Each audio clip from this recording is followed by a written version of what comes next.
ਅੱਜ ਦੀ ਵਿਚਾਰ ਪਾਵਨ ਅੰਕ 339 ਤੋਂ ਸ਼ਬਦ ਨੰਬਰ 71 ਤੋਂ ਆਰੰਭ ਹੈ ਜੀ। ਫਤਿਹ ਪ੍ਰਵਾਨ ਕਰੋ। ਵਾਹਿਗੁਰੂ ਜੀ ਕਾ ਖਾਲਸਾ, ਵਾਹਿਗੁਰੂ ਜੀ ਕੀ ਫਤਿਹ। ਗੌੜੀ ਨਿੰਦੋ ਨਿੰਦੋ ਮੋਕੋ ਲੋਗ ਨਿੰਦੋ,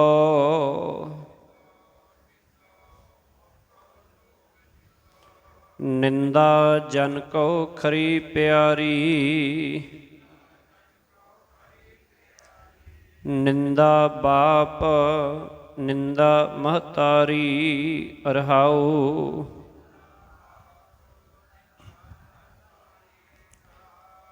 ਗੌੜੀ ਰਾਗ ਦੇ ਵਿੱਚ ਬਾਬਾ ਕਬੀਰ ਸਾਹਿਬ ਜੀ ਦਾ ਇਹ 71 ਨੰਬਰ ਸ਼ਬਦ ਹੈ। ਨਿੰਦੋ ਨਿੰਦੋ ਆਉਣ ਵਾਲੇ ਸਮੇਂ ਦੇ ਬਾਬਤ ਜੋ ਗੱਲਾਂ ਹੋਣੀਆਂ ਜਾਂ ਹੋ ਰਹੀਆਂ, ਭਾਵ ਉਹਦੇ ਬਾਰੇ ਆਖ ਰਹੇ ਹੈ। ਭਾਵ ਕਿ ਜੋ ਭਵਿੱਖ ਵਿੱਚ ਹੋਣ ਵਾਲੀ ਗੱਲ ਹੈ। ਆਪਾਂ ਕਹਿੰਦੇ ਕੋਈ ਗੱਲ ਨਹੀਂ, ਜਿਹੜਾ ਜੇ ਨਿੰਦਣਾ ਮੈਨੂੰ ਨਿੰਦੀ ਜਾਓ, ਨਿੰਦੋ ਕੋਈ ਗੱਲ ਨਹੀਂ, ਨਿੰਦ ਲਓ। ਭਾਵ ਕਿ ਆਉਣ ਵਾਲੇ ਸਮੇਂ ਦੇ ਵਿੱਚ ਆਖਣ ਲੱਗੇ ਕਿ ਜਗਤ ਬੇਸ਼ੱਕ ਮੇਰੀ ਨਿੰਦਾ ਕਰੇ, ਆਉਣ ਵਾਲੇ ਸਮੇਂ ਦੇ ਵਿੱਚ ਬੇਸ਼ੱਕ ਮੇਰੇ ਔਗਣ ਜਿਹੜੇ ਹੈ ਉਹ ਭੰਡੇ, ਬੇਸ਼ੱਕ ਮੇਰੀ ਨਿੰਦਾ ਕਰੇ। ਨਿੰਦਾ ਜਨ ਕੋ ਖਰੀ ਪਿਆਰੀ, ਕਹਿੰਦੇ ਪ੍ਰਭੂ ਦੇ ਸੇਵਕ ਨੂੰ ਆਪਣੀ ਨਿੰਦਿਆ ਹੁੰਦੀ ਚੰਗੀ ਲੱਗਦੀ ਹੈ। ਨਿੰਦਾ ਬਾਪ ਨਿੰਦਾ ਮਹਤਾਰੀ। ਰਹਾਉ ਕਹਿਣ ਲੱਗੇ ਕਿਉਂਕਿ ਨਿੰਦਿਆ ਸੇਵਕ ਦਾ ਮਾਂ ਪਿਓ ਹੈ। ਭਾਵ ਜਿਵੇਂ ਮਾਪੇ ਆਪਣੇ ਬਾਲ ਵਿੱਚ ਸ਼ੁਭ ਗੁਣ ਵੱਧਦੇ ਵੇਖ ਕੇ ਉਹ ਵੇਖਣਾ ਲੋੜਦੇ ਆ ਨਾ ਕਿ ਇਹਦੇ ਵਿੱਚ ਚੰਗੇ ਗੁਣ ਹੋਣ, ਇਹ ਉਹਨਾਂ ਦੀ ਇੱਛਾ ਹੁੰਦੀ ਹੈ। ਇਵੇਂ ਕਹਿੰਦੇ ਨਿੰਦਿਆ ਵੀ ਔਗਣ ਨਸ਼ਰ ਕਰਕੇ ਭਲੇ ਗੁਣ ਸੰਪੂਰਨ ਕਰਨ ਵਿੱਚ ਕੀ ਹੈ, ਸਹਾਇਤਾ ਕਰਦੀ ਹੈ। ਕਿ ਜੇ ਕਿਸੇ 'ਚ ਔਗਣ ਹੋਏਗਾ ਤਾਂ ਹੀ ਉਹਦੀ ਨਿੰਦਿਆ ਹੁੰਦੀ ਹੈ। ਆਖਣਗੇ ਕਿ ਰੱਬ ਦੇ ਮਾਲਕ ਦੇ ਸੇਵਕਾਂ ਨੂੰ ਨਿੰਦਾ ਇਸ ਕਰਕੇ ਚੰਗੀ ਲੱਗਦੀ ਹੈ ਕਿਉਂਕਿ ਜਦੋਂ ਲੋਕ ਨਿੰਦਿਆ ਕਰਦੇ ਤੇ ਪਤਾ ਲੱਗਦਾ ਕਿ ਕਿਹੜੇ ਕਿਹੜੇ ਔਗਣ ਰਹਿ ਗਏ ਅਜੇ, ਔਗਣਾਂ ਦੀ ਨਿੰਦਿਆ ਹੁੰਦੀ ਹੈ। ਰਹਾਉ ਨਿੰਦਾ ਹੋਏ ਤਾਂ ਬੈਕੁੰਠ ਜਾਈਐ, ਨਾਮ ਪਦਾਰਥ ਮਨਹਿ ਬਸਾਈਐ। ਹਿਰਦੈ ਸੁਧ ਜੋ ਨਿੰਦਾ ਹੋਏ, ਹਮਰੇ ਕਪਰੇ ਨਿੰਦਕ ਧੋਏ। ਨਿੰਦਾ ਹੋਏ ਤਾਂ ਬੈਕੁੰਠ ਜਾਈਐ। ਜੇ ਲੋਕ ਔਗਣ ਨਸ਼ਰ ਕਰਨ, ਨਿੰਦਾ ਕਰਨ, ਮਾੜੇ ਗੁਣਾਂ ਦੀ ਗੱਲ ਕਰਨ ਤਾਂ ਹੀ ਬੈਕੁੰਠ ਵਿੱਚ ਜਾ ਸਕੀਦਾ। ਕਹਿਣ ਦਾ ਭਾਵ ਕਿ ਜਿੰਨਾ ਚਿਰ ਲੋਕ ਔਗਣ ਨਸ਼ਰ ਕਰਨਗੇ, ਨਿੰਦਾ ਕਰਨਗੇ ਕਿ ਇਹਦੇ 'ਚ ਤੇ ਫਲਾਣਾ ਔਗਣ ਹੈ, ਨਿੰਦਾ ਹੀ ਹੈ।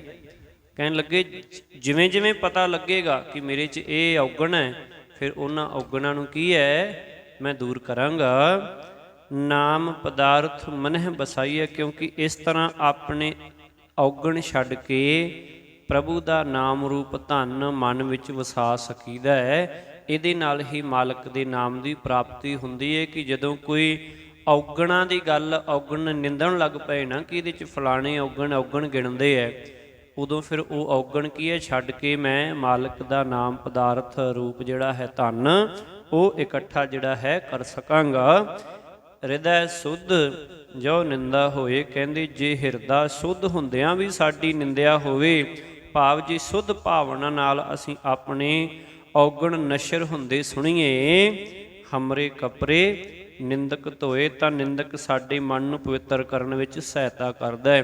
ਕਿ ਜੇ ਸਾਡਾ ਮਨ ਜਿਹੜਾ ਹੈ ਉਹ ਪਵਿੱਤਰ ਹੈ, ਸਾਡਾ ਹਿਰਦਾ ਸ਼ੁੱਧ ਹੈ, ਤਾਂ ਵੀ ਸਾਡੀ ਨਿੰਦਿਆ ਹੋ ਰਹੀ ਹੈ। ਆਖਣ ਲੱਗੇ ਕਿ ਫਿਰ ਇਹ ਤਾਂ ਫਿਰ ਕੱਪੜੇ ਧੋਣ ਵਾਲੀ ਗੱਲ ਹੈ ਕਿ ਜਿਹੜੇ ਔਗਣ ਨੇ, ਕਈਆਂ ਨੂੰ ਤੇ ਕਈ ਅਗਿਆਨਤਾ ਵਸ ਜਿਹੜੇ ਹੈ ਉਹ ਔਗਣ ਚਿਤਾਰਦੇ ਹੈ, ਉਹ ਗੁਣਾਂ ਨੂੰ ਵੀ ਔਗਣ ਮੰਨ ਲੈਂਦੇ ਹੈ। ਪਰ ਜਿਹੜੇ ਸਮਝ ਵਾਲੇ ਹੁੰਦੇ ਹੈ ਉਹ ਕੀ ਕਰਦੇ ਹੈ, ਉਹਨਾਂ ਦਾ ਕੰਮ ਇਹੀ ਹੁੰਦਾ ਕਿ ਜੋ ਠੀਕ ਹੋ ਰਿਹਾ ਉਹਦੇ ਵਿੱਚ ਵੀ ਕਮੀਆਂ ਲੱਭਣੀਆਂ। ਕਮੀ ਲੱਭੋ ਇਹਦੇ ਵਿੱਚ ਕਿਹੜੀ ਹੈ, ਬਸ ਉਹ ਕਮੀ ਜਿਹੜਾ ਮਨੁੱਖ ਔਗਣਾਂ ਦੇ ਨਾਲ ਭਰਿਆ ਹੈ ਨਾ, ਜਾਂ ਜਿਹੜਾ ਜਿਹਨੂੰ ਕਹਿੰਦੇ ਕਿ ਕਈ ਵਾਰ ਕਿਸੇ ਦਾ ਨਫ਼ਰਤੀ ਭਾਵਨਾ ਹੁੰਦੀ ਹੈ, ਉਹਦੇ ਵਿੱਚ ਹਮੇਸ਼ਾ ਇੱਕੋ ਚੀਜ਼ ਹੀ ਹੁੰਦੀ ਹੈ ਕਿ ਬਸ ਇਹ ਭਾਵੇਂ 100 ਕੰਮ ਚੰਗੇ ਕਰ ਲਏ, ਉਹਨੇ 100 ਨਹੀਂ ਦੇਖਣਾ, ਇੱਕ ਮਾੜਾ ਹੋਇਆ ਕਰਮ ਦੇਖਣਾ ਉਹਨੇ ਕਿ ਇਹਦੇ 'ਚ ਤੇਰੇ 'ਚ ਤੇ ਫਲਾਣਾ ਮਾੜਾ, ਬਾਕੀ ਸਾਰੇ ਛੱਡ ਦੇਣੇ ਆ। ਕਹਿਣ ਦਾ ਭਾਵ ਕਿ ਗੁਣ ਨਹੀਂ ਵੇਖਣੇ ਕਿੰਨੇ ਹੈ, ਚੰਗੇ ਕਰਮ ਕਿੰਨੇ ਹੈ ਉਹ ਨਹੀਂ ਦੇਖਣੇ।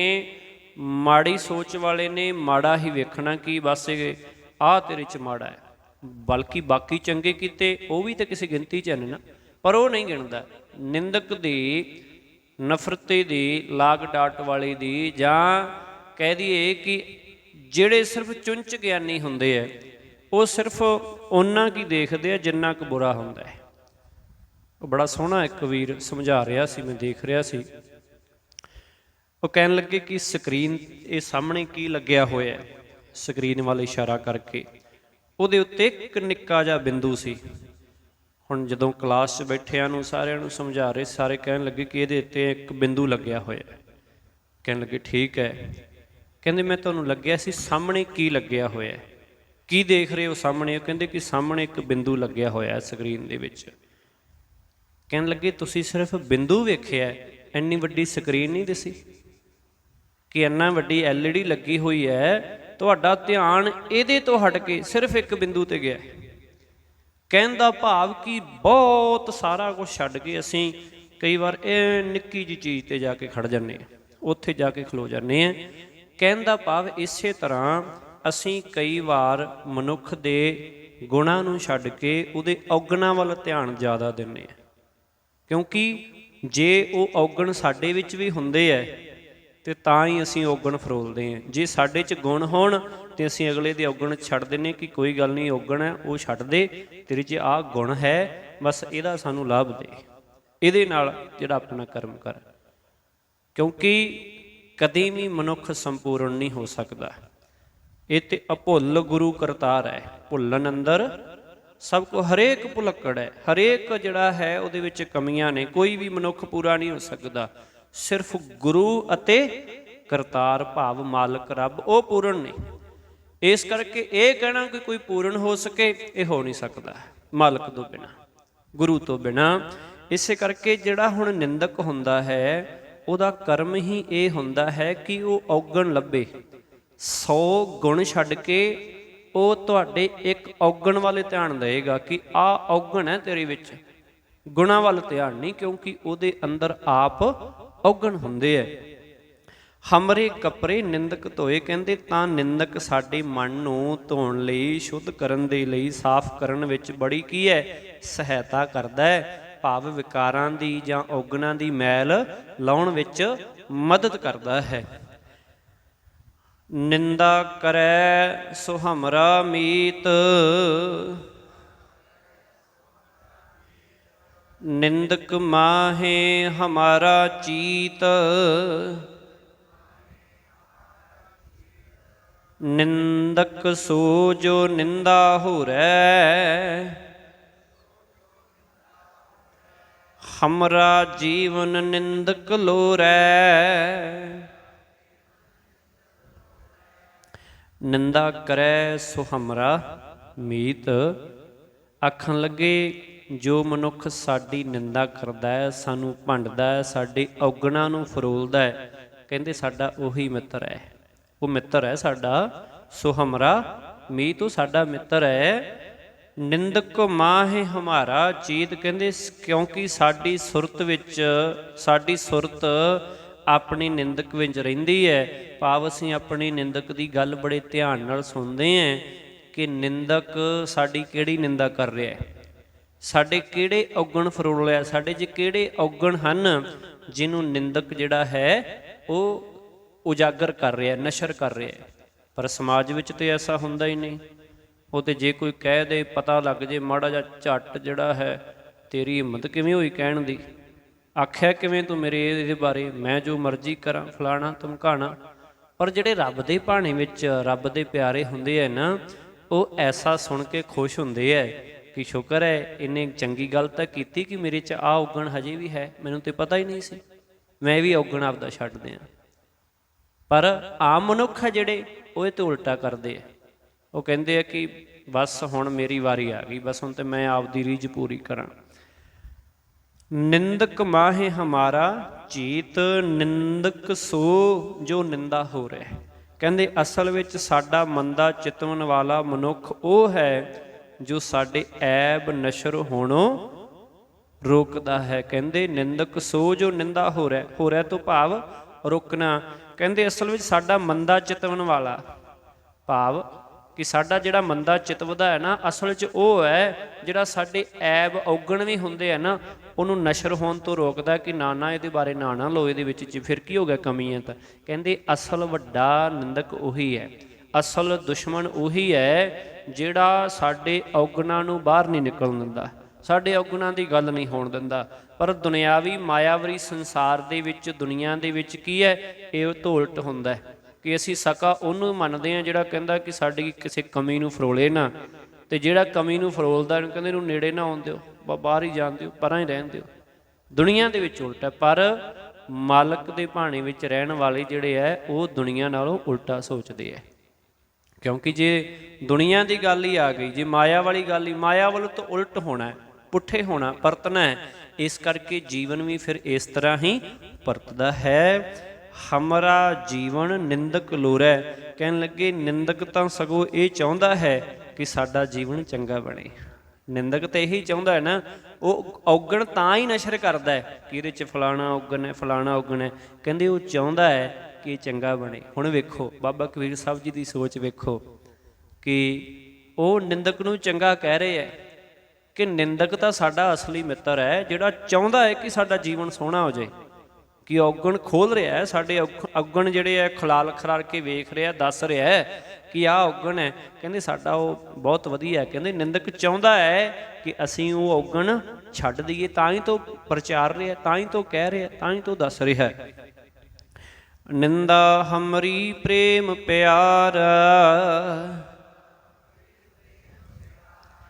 ਨਿੰਦਾ ਹਮਰਾ ਕਰੈ ਉਧਾਰ, ਜਨ ਕਬੀਰ ਕੋ ਨਿੰਦਾ ਸਾਰ, ਨਿੰਦਕ ਡੂਬਾ ਹਮ ਉਤਰੇ ਪਾਰ।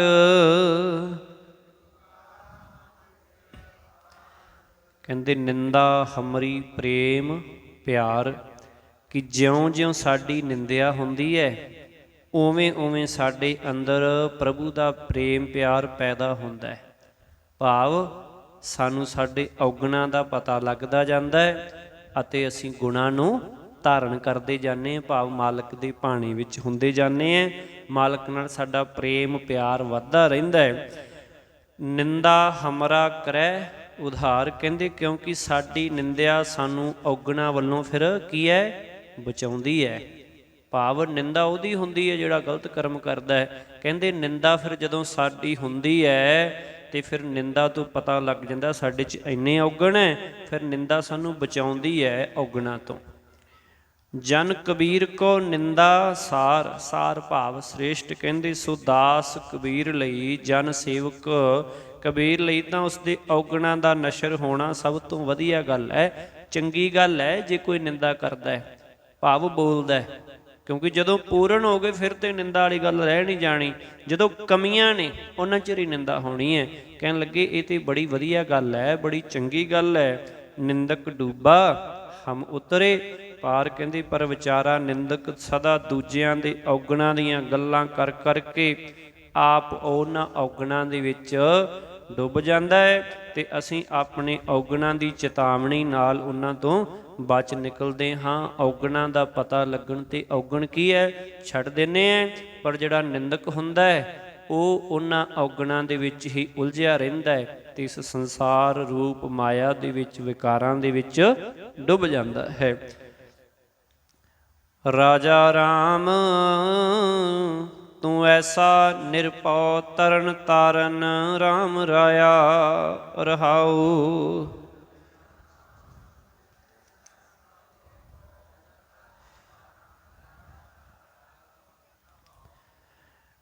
ਰਾਜਾ ਰਾਮ ਤੂੰ ਐਸਾ ਨਿਰਭਉ ਤਰਨ ਤਾਰਨ, ਰਾਮ ਰਾਇਆ। ਕਿ ਇਹ ਸਭ ਦੇ ਮਾਲਕ ਪ੍ਰਭੂ, ਹੇ ਸਭ ਜੀਵਾਂ ਨੂੰ ਤਾਰਨ ਲਈ ਸਮਰੱਥ ਮਾਲਕ ਜੀਓ, हे ਸਭ ਵਿੱਚ ਵਿਆਪਕ ਰਮੇ ਹੋਏ ਮਾਲਕ ਜੀਓ, ਤੂੰ ਨਿਰਭਉ ਹੈ, ਤੂੰ ਕਿਸੇ ਤੋਂ ਡਰਦਾ ਨਹੀਂ ਅਤੇ ਤੇਰਾ ਸੁਭਾਅ ਵੀ ਕੁਝ ਅਨੋਖਾ ਹੈ, ਵੱਖਰਾ ਹੈ। ਰਹਾਉ ਜਬ ਹਮ ਹੋਤੇ ਤਬ ਤੁਮ ਨਾਹੀ, ਅਬ ਤੁਮ ਹੋ ਹਮ ਨਾਹੀ।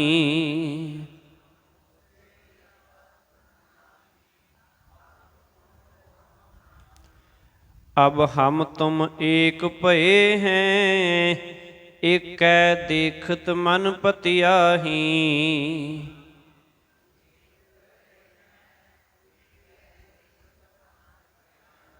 कहने लगे जब हम होते तब तुम नाही, अब तुम हो हम नाही। बड़ा सोहना इक्को पंक्ति दे विच ही साडी जीवन दी जिहड़ी है वो काया कल्प कर देनी, इंज कह देना कि जिन्ना चिर असीं कुछ बने फिरदे हैं, जिन्ना चिर असीं मैं मेरा मेरा करदे कि मैं ते फलाना है, मैं ते फलाना सिंह हाँ, फलाना कौर है, फलानी आ फलाना मैं कुछ हाँ, जिन्ना चिर असीं अपनी हौमे अहंकार विकारां दी पूछ लाई बैठे हैं। कहन लगे भाव जिन्ना चिर हौमे हंकार करदे हैं उदों तक हे प्रभु तू साडे अंदर प्रगट नहीं हुंदा, ਸਾਡੇ ਅੰਦਰ ਆਉਂਦਾ ਹੀ ਨਹੀਂ, ਕਿਉਂਕਿ ਸਾਡੇ ਅੰਦਰ ਹਉਮੈ ਹੰਕਾਰ ਹੈ। ਅਤੇ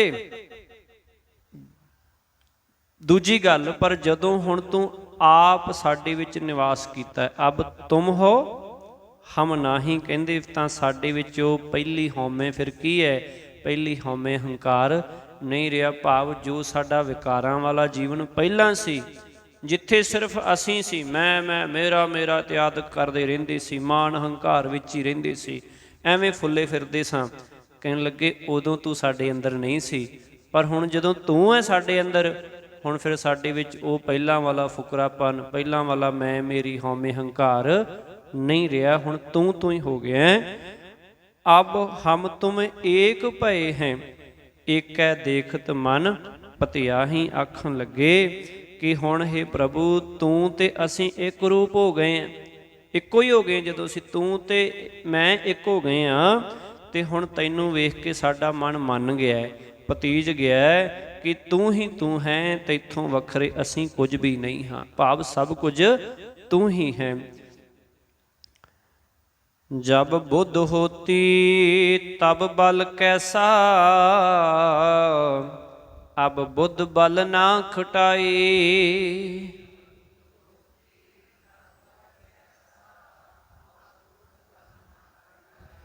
ਕਹਿ ਕਬੀਰ ਬੁੱਧ ਹਰ ਲਈ ਮੇਰੀ,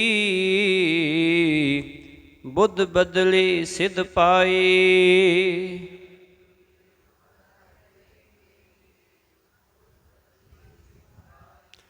जब बुद्ध होती तब बल कैसा, अब बुद्ध बल ना खटाई। बल कैसा कहते किहो बल जिहड़ा हो सकता है, भाव साडे अंदर आत्मक बल है ही नहीं, किवें हो सकता है। कहन लगे हे प्रभु जिन्ना चिर असां जीवां विच अपनी अकल दी हौमे हुंदी, जिन्ना चिर असीं अपने आप नूं बड़े सियाणे समझदे हां, तेरे आसरे तो बिना, तेरे नाम तो बिना, तेरी रज़ा तो बिना अपने आप नूं बड़ा सियाणा ज्ञानी आखदे हैं, बड़े अकलमंद आखदे हैं, इहदे हंकार दे विच रहिंदे हैं।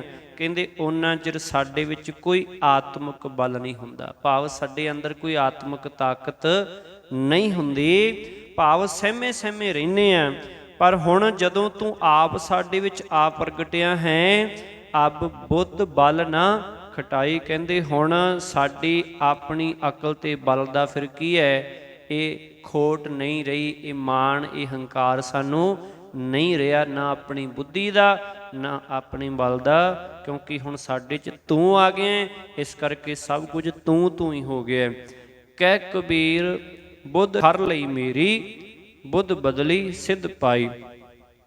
हुण आखन लगे हर लेना, हाँ जी खो लेना, हर लेना खो लेना। कहन लगे कबीर आखदा है हे प्रभु तू मेरी हौमे वाली अकल खो लई है, हर लई है, अते हुण ओ अकल बदल गई है, बुद्ध बदली सिद्ध पाई। ਅਤੇ ਬੁੱਧ ਬਦਲ ਗਈ, ਭਾਵ ਮੈਂ ਛੱਡ ਕੇ ਤੂੰ ਕਰਨ ਵਾਲੀ ਇਹ ਅਕਲ ਬੁੱਧੀ ਮੇਰੀ ਹੋ ਗਈ ਹੈ। ਇਸ ਵਾਸਤੇ ਮਨੁੱਖਾ ਜਨਮ ਦੇ ਮਨੋਰਥ ਦੀ ਹੁਣ ਮੈਨੂੰ ਸਿੱਧੀ ਹਾਸਲ ਉਹ ਵੀ ਹੋ ਗਈ ਹੈ, ਭਾਵ ਮੈਨੂੰ ਸਫਲਤਾ ਸਿੱਧੀ ਪ੍ਰਾਪਤ ਹੋ ਗਈ ਹੈ। ਪਹਿਲਾਂ ਮੈਂ ਕਰਦਾ ਸੀ, ਹੁਣ ਮੇਰੀ ਬੁੱਧ ਬਦਲ ਗਈ ਹੈ, ਅਕਲ ਬਦਲ ਗਈ ਹੈ, ਹੁਣ ਮੈਂ ਤੂੰ ਕਰਦਾ ਹੈ। ਇਸ ਕਰਕੇ ਮੈਂ ਹੁਣ ਤੇਰਾ ਹੀ ਹੋ ਗਿਆ। ਇਸ ਜਨਮ ਦੀ ਜਿਹੜੀ ਸਫਲਤਾ ਹੈ ਸਿੱਧ ਭਾਈ, ਇਹ ਸਿੱਧੀ ਸਫਲਤਾ ਮੈਂ ਪ੍ਰਾਪਤ ਕਰ ਲਈ ਹੈ। ਗੌੜੀ ਖਟ ਨੇਮ ਕਰ ਕੋਠੜੀ ਬੰਦੀ, ਬਸਤ ਅਨੂਪ ਬੀਚ ਪਾਈ।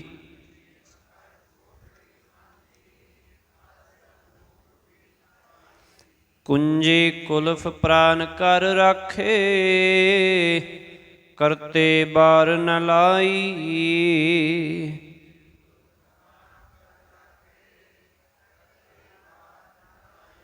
ਖਟ ਤੋਂ ਭਾਵ 6, ਨੇਮ ਤੋਂ ਭਾਵ ਚੱਕਰ।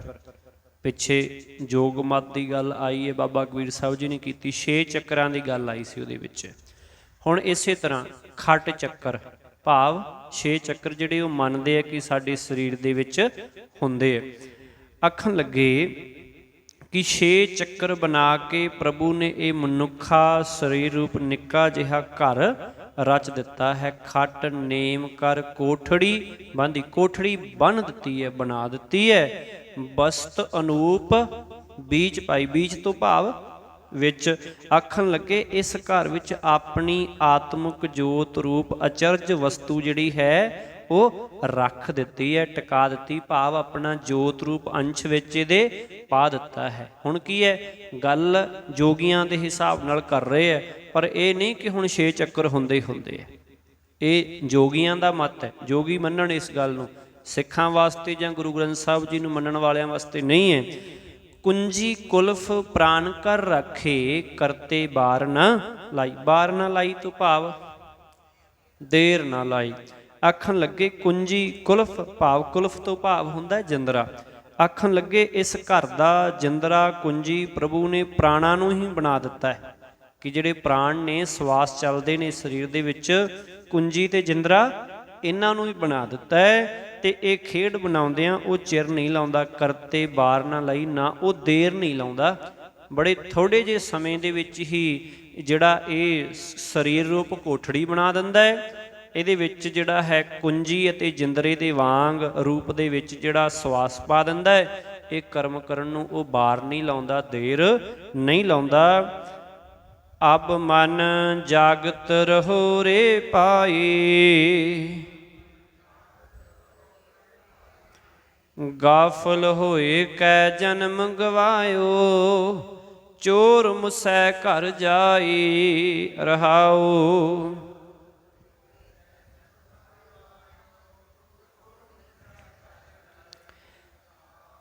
ਅਬ ਮਨ ਜਾਗਤ ਰਹੋ ਰੇ ਭਾਈ, ਕਿ ਹੇ ਮਨ, ਹੇ ਭਾਈ, ਹੇ ਵੀਰ, ਹੇ ਭਾਈ ਮਨ, ਹੇ ਪਿਆਰੇ ਮਨ, ਇਸ ਘਰ ਵਿੱਚ ਰਹਿਣ ਵਾਲੇ ਪਿਆਰੇ ਮਨ ਕੀ ਹੈ, ਹੁਣ ਜਾਗਦਾ ਰਹੋ, ਜਾਗਤ ਰਹੋ, ਜਾਗਦਾ ਰਹਿ।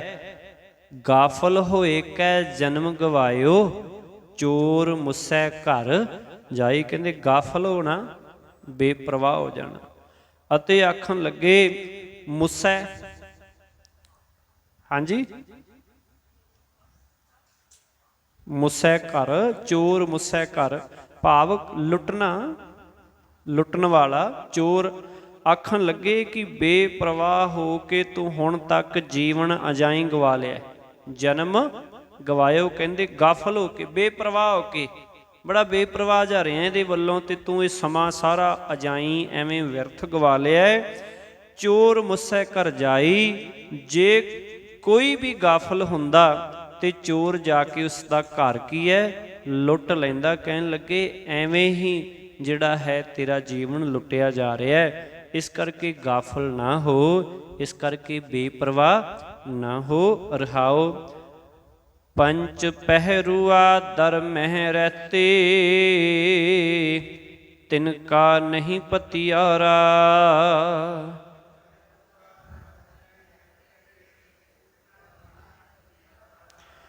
ਚੇਤ ਸੁਚੇਤ ਚਿਤ ਹੋਏ ਰਹੋ,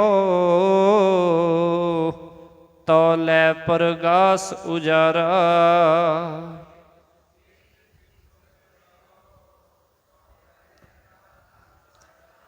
ਹੁਣ ਕਹਿਣ ਲੱਗੇ ਪੰਚ ਪਹਿਰੂਆ। ਪਹਿਰੂਆ ਭਾਵ ਪਹਿਰੇਦਾਰ।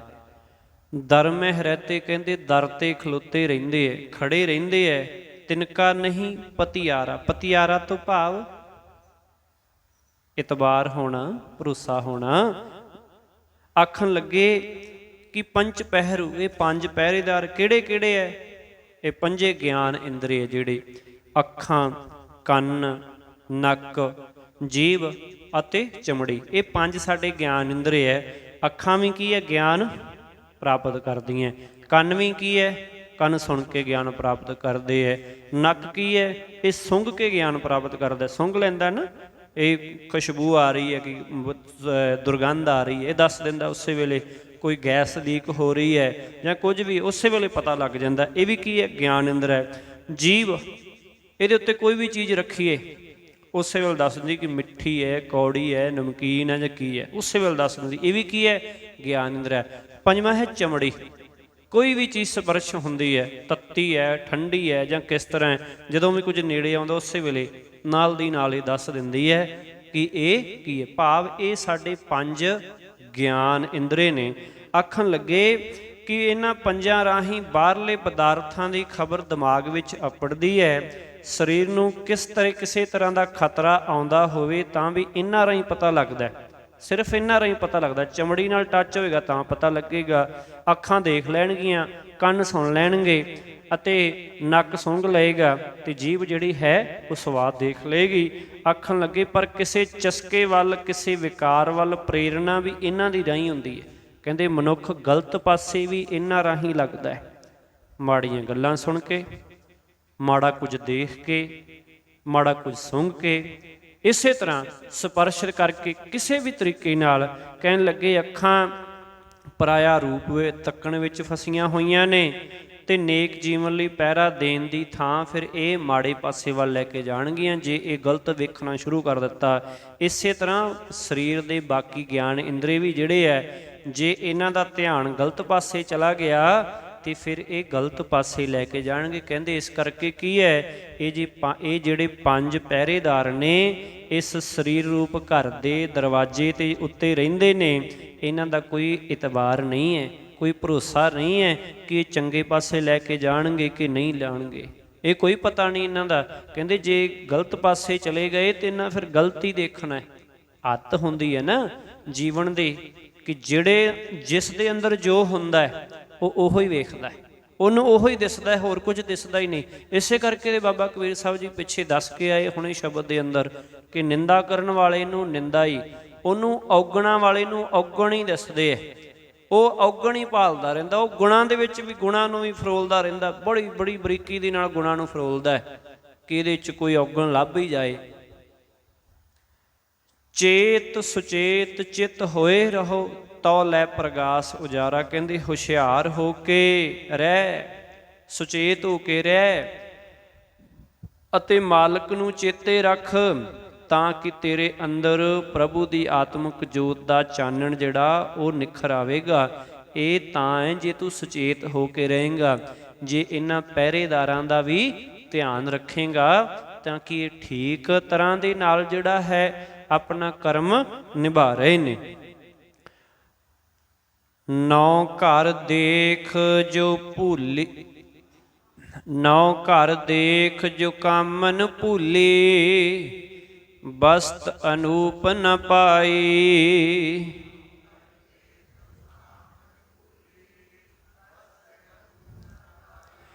ਕਹਿਤ ਕਬੀਰ ਨਵੇਂ ਘਰ ਮੂਸੇ, ਦਸਵੇਂ ਤਤ ਸਮਾਈ।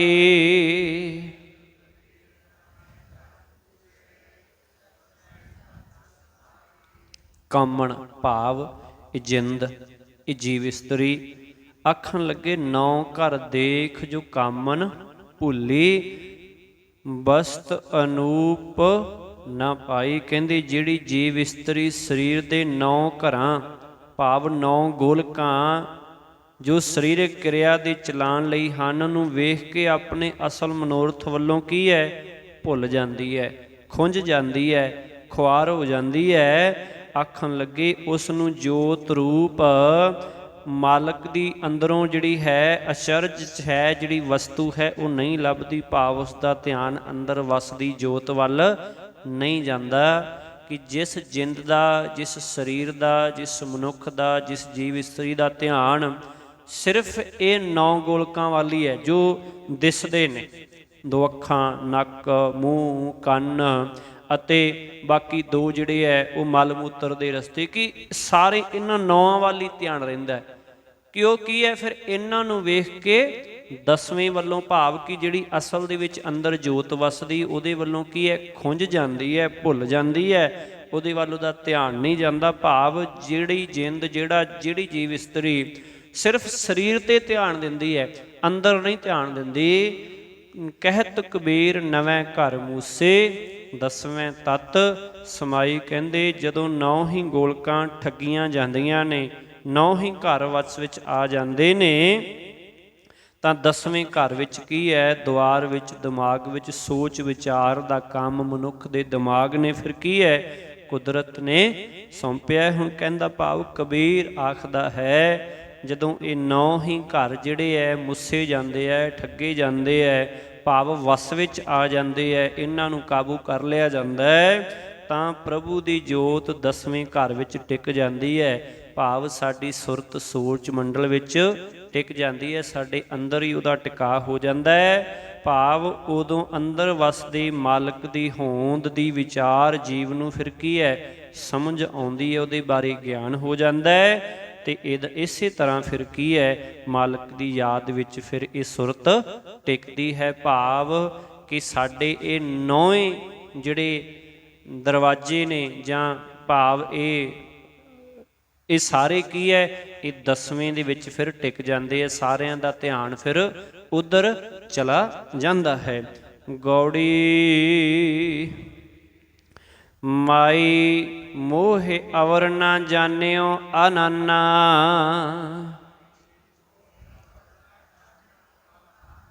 ਸਿਵ ਸਨਕਾਦ ਜਾਸ ਗੁਣ ਗਾਵਹਿ, ਤਾਸ ਬਸੈ ਮੋਰੇ ਪ੍ਰਾਨਨਾ ਰਹਾਉ।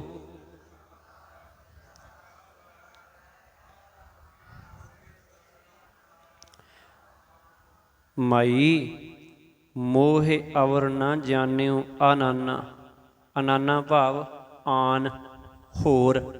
ਆਖਣ ਲੱਗੇ ਹੇ ਮੇਰੀ ਮਾਂ, ਹੇ ਮੇਰੀ ਮਾਈ, ਮੈਂ ਕਿਸੇ ਹੋਰ ਨੂੰ ਆਪਣੇ ਜੀਵਨ ਦਾ ਆਸਰਾ ਨਹੀਂ ਸਮਝਿਆ, ਮੈਂ ਕਿਸੇ ਹੋਰ ਨੂੰ ਅਨਾਨਾ ਭਾਵ ਆਨ, ਹੋਰ, ਅਨਿਆ, ਕਿ ਮੈਂ ਕਿਸੇ ਹੋਰ ਨੂੰ ਆਪਣੀ ਜੀਵਨ ਦਾ ਆਸਰਾ ਨਹੀਂ ਸਮਝਿਆ। ਸ਼ਿਵ ਸਨਕਾਦ ਜਾਸ ਗੁਣ ਗਾਵਹਿ, ਤਾਸ ਬਸਹਿ ਮੋਰੇ ਪ੍ਰਾਨਨਾ। ਆਖਣ ਲੱਗੇ ਸ਼ਿਵ ਜੀ ਸਨਕ ਆਦ ਸ਼ਬਦ ਹੈ, ਸਨਕ ਆਦ ਕੀ ਅਰਥ ਹੈ ਜੀ? ਬ੍ਰਹਮਾ ਦੇ 4 ਪੁੱਤਰ, ਸਨਕ ਆਦ ਭਾਵ 4 ਪੁੱਤਰ। ਆਖਣ ਲੱਗੇ ਕਿਉਂਕਿ ਮੇਰੇ ਪ੍ਰਾਣ ਤਾਂ ਉਸ ਪ੍ਰਭੂ ਵਿੱਚ ਵਸ ਰਹੇ ਹਨ ਜਿਸ ਦੇ ਗੁਣ ਸ਼ਿਵ ਜੀ ਅਤੇ ਸਨਕ ਆਦਿਕ ਗਾਉਂਦੇ ਹਨ। ਕਹਿੰਦੇ ਮੇਰੇ ਤਾਸ ਬਸੈ ਮੋਰੇ ਪ੍ਰਾਨਾਨਾ, ਮੇਰੇ ਪ੍ਰਾਣ ਤਾਂ ਉਸ ਮਾਲਕ ਵਿੱਚ ਵਸ ਰਹੇ ਨੇ ਜਿਹਦੇ ਗੁਣ ਸ਼ਿਵ ਜੀ ਅਤੇ ਸਨਕ ਆਦਿਕ ਬ੍ਰਹਮਾ ਦੇ ਪੁੱਤਰ ਆਦਿ ਜਿਹੜੇ ਨੇ ਉਹ ਗਾਉਂਦੇ ਹਨ। ਰਹਾਉ ਹਿਰਦੇ ਪ੍ਰਗਾਸ ਗਿਆਨ ਗੁਰ ਗੰਮਿਤ, ਗਗਨ ਮੰਡਲ ਮੈਂ ਧਿਆਨਾਨਾ।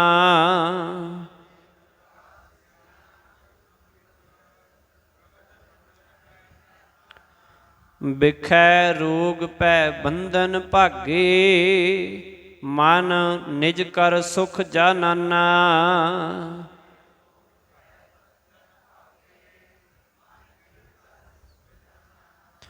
ਹਿਰਦੇ ਪ੍ਰਗਾਸ ਗਿਆਨ ਗੁਰ ਗੰਮਿਤ,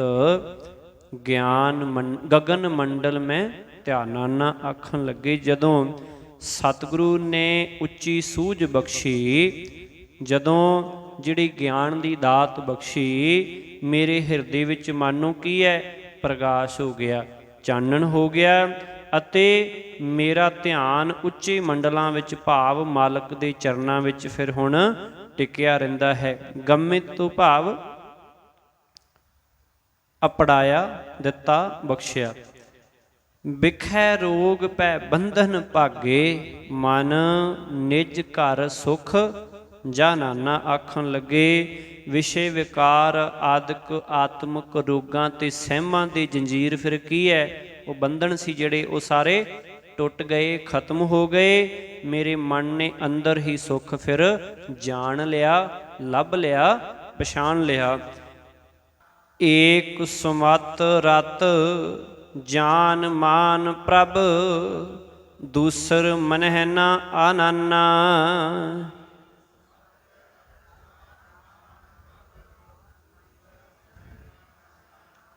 ਚੰਦਨ ਬਾਸ ਭਏ ਮਨ ਬਾਸਨ ਤਿਆਗ, ਘਟਿਓ ਅਭਿਮਾਨਾਨਾ।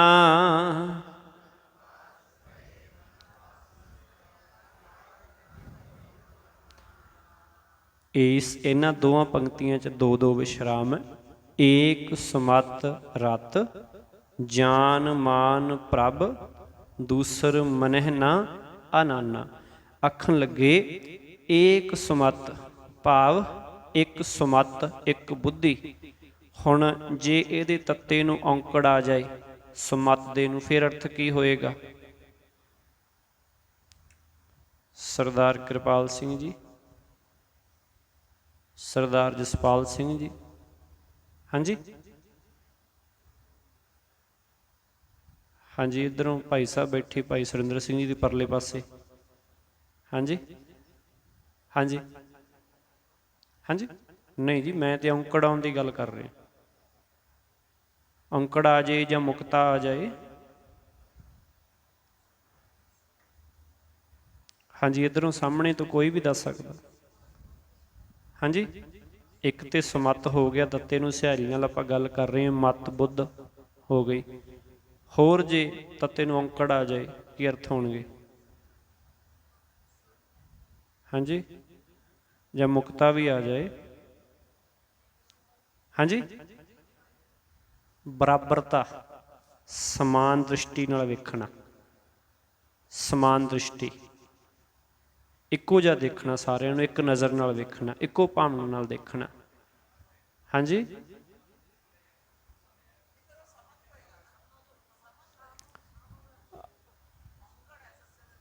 ਬਿਲਕੁਲ ਔਂਕੜ ਹੈ, ਤੇ ਮੈਂ ਵੀ ਉਹੀ ਗੱਲ ਕਰ ਰਿਹਾ ਕਿ ਜੇ ਇਵੇਂ ਸ਼ਬਦ ਆ ਜਾਏ, ਮੈਂ ਸਿਹਾਰੀ ਦੀ ਗੱਲ, ਸਿਹਾਰੀ ਤੋਂ ਬਿਨਾਂ ਇੱਥੇ ਆਪਾਂ ਸਮਤ ਕੀਤਾ, ਉੱਥੇ ਸਮਤ ਪੜਾਂਗੇ ਆਪਾਂ। ਸੱਸੇ ਦੀ ਨਹੀਂ, ਤੱਤੇ ਦੀ ਗੱਲ ਕਰ ਰਿਹਾ ਮੈਂ ਜੀ। ਤੱਤਾ ਪਿੱਛੇ ਤੱਤਾ ਹੈ, ਮੈਂ ਕਿਹਾ ਹੋਵੇ ਜਾਂ ਨਾ ਹੋਵੇ, ਮੈਂ ਦੋਵੇਂ ਗੱਲਾਂ ਕੀਤੀਆਂ ਸ਼ਾਇਦ। ਹਾਂਜੀ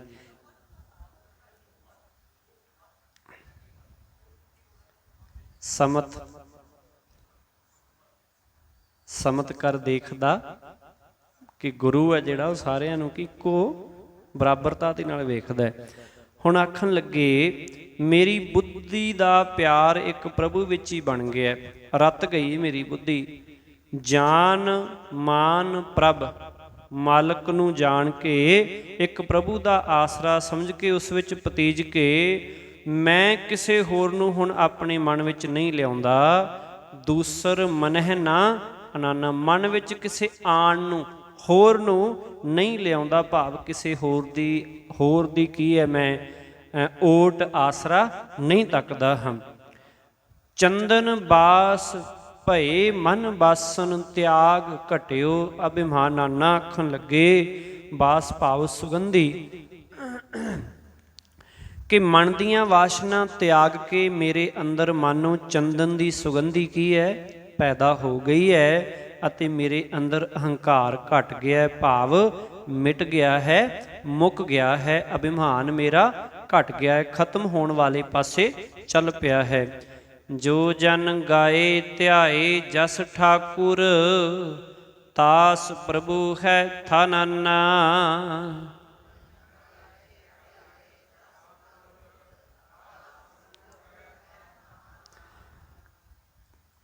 ਤੇਹ ਬੜ ਭਾਗ ਬਸਿਓ ਮਨ ਜਾ ਕੈ, ਕਰਮ ਪ੍ਰਧਾਨ ਮਥਾ ਨਾਨਾ।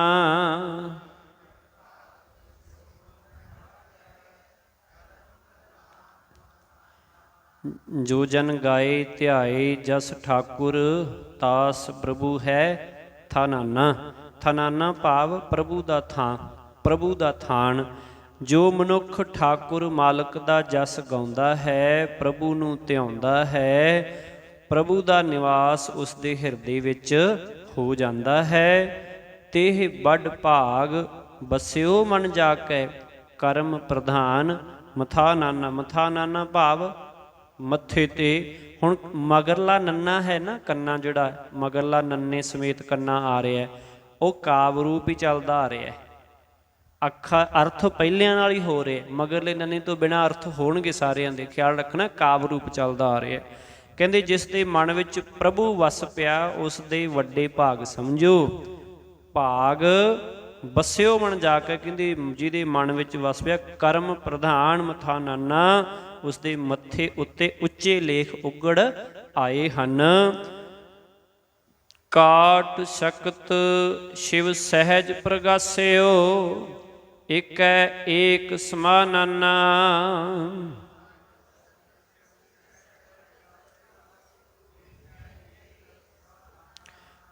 ਕਹਿ ਕਬੀਰ ਗੁਰ ਭੇਟ ਮਹਾ ਸੁਖ, ਭ੍ਰਮਤ ਰਹੇ ਮਨ ਮਾਨਾਨਾ।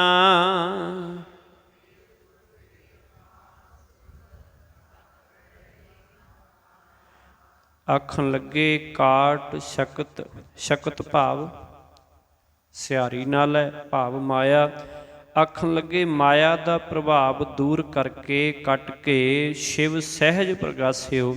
ਆਖਣ ਲੱਗੇ ਕਿ ਜਦੋਂ ਫਿਰ ਰੱਬੀ ਜੋਤ ਦਾ ਪ੍ਰਕਾਸ਼ ਹੋ ਗਿਆ, ਇੱਕ ਹੈ ਏਕ ਸਮਾਨਾਨਾ, ਕਹਿੰਦੇ ਤਾਂ ਨਿਰੋਲ ਇੱਕ ਪ੍ਰਭੂ ਵਿੱਚ ਮਨ ਫਿਰ ਲੀਨ ਰਹਿੰਦਾ ਹੈ। ਕਹਿ ਕਬੀਰ ਗੁਰ ਭੇਟ ਮਹਾ ਸੁਖ, ਭ੍ਰਮਤ ਰਹੇ ਮਨ ਮਾਨਾਨਾ। ਆਖਣ ਲੱਗੇ ਕਬੀਰ ਆਖਦਾ ਹੈ ਸਤਿਗੁਰੂ ਨੂੰ ਮਿਲ ਕੇ ਉੱਚਾ ਸੁਖ ਪ੍ਰਾਪਤ ਹੁੰਦਾ ਹੈ, ਵੱਡਾ ਸੁਖ ਪ੍ਰਾਪਤ ਹੁੰਦਾ ਹੈ। ਭ੍ਰਮਤ ਰਹੇ ਅਤੇ ਭਟਕਣਾ ਹੈ ਉਹ ਮੁੱਕ ਜਾਂਦੀ ਹੈ। ਮਨ ਮਾਨਾਨਾ, ਤੇ ਮਨ ਪ੍ਰਭੂ ਵਿੱਚ ਮੰਨ ਜਾਂਦਾ ਹੈ, ਗਿੱਝ ਜਾਂਦਾ ਹੈ, ਟਿਕ ਜਾਂਦਾ ਹੈ। ਇੱਥੋਂ ਤੱਕ 74 ਸ਼ਬਦਾਂ ਦੀ ਵਿਚਾਰ ਜਿਹੜੀ ਹੈ ਉਹ ਸੰਪੂਰਨ ਹੋਈ ਹੈ।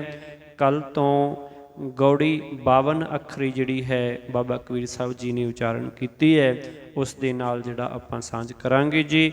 ਵਾਹਿਗੁਰੂ ਜੀ ਕਾ ਖਾਲਸਾ, ਵਾਹਿਗੁਰੂ ਜੀ ਕੀ ਫਤਿਹ।